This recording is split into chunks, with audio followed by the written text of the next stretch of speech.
Hi guys, a cynic of course is someone who knows the cost of everything but the value of nothing. And there's a real risk that with Reform UK either running in part or fully in charge of councils, they will cut services simply because they don't understand the value of such things.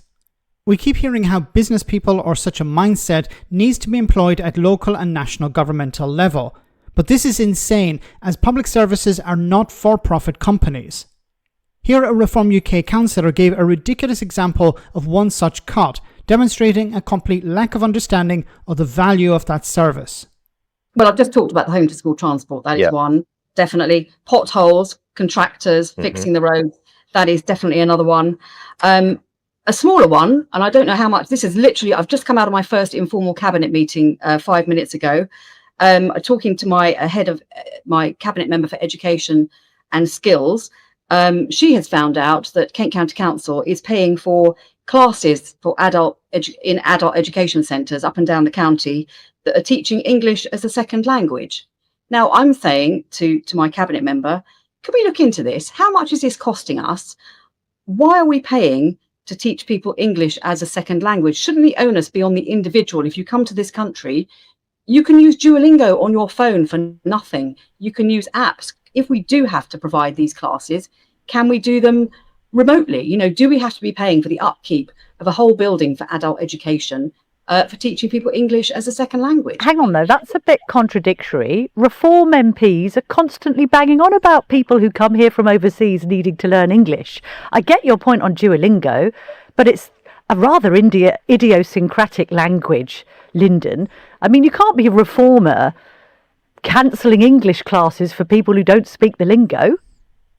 We can absolutely be reformers cancelling English classes for people who don't speak the lingo if it's costing KCC a lot of money. Like I say. Oh my goodness. Did this lady learn to swim using an app?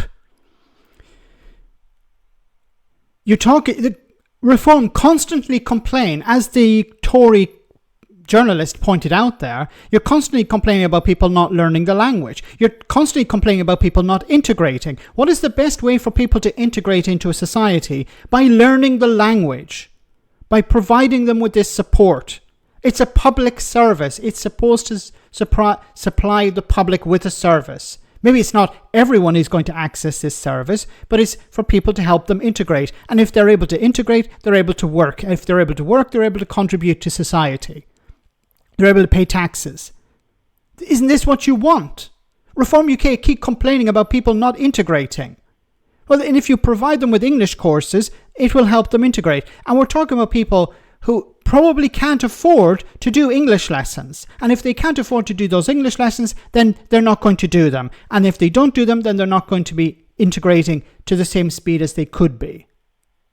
Like, to say, well, you just use an app. Honestly, has this person ever done any sort of study? You can't just learn everything with an app. An app is a tool. It's a support in some cases to help people memorize something or to help them with their exercises. But it's not it's not a replacement for a teacher. Maybe in the future, but we're not there yet. But until we get to that stage, you need to provide people with the support they need. Now, and it's also ironic how Reform UK is saying, well, why don't we just do it remotely? These are the same people who are complaining about people working from home. So they want teachers to work from home. They don't want teachers to come into a classroom. And obviously, anyone who has done any online courses realize that there's a big difference between doing a course in a group online and doing a course in person. Much better learning is done in person than online. But we keep coming back to this point. Reform UK are looking at, okay, this is a cost, this is a cost, this is a cost. Let's get rid of that, that, and that. When they talk about potholes, they, of course, I believe, and I will have to wait and see if I'm right or wrong, but I believe this is about giving out contracts to people who are friendly to reform. Somebody's going to make a lot of money when reform are councillors. Somebody's going to make a lot of money when reform are in power. That's what it's all about. Look at what Donald Trump is doing. So this idea that you just cut services because you don't understand the value of these services is going to impact communities. It's going to impact councils, because if they're not able to provide people with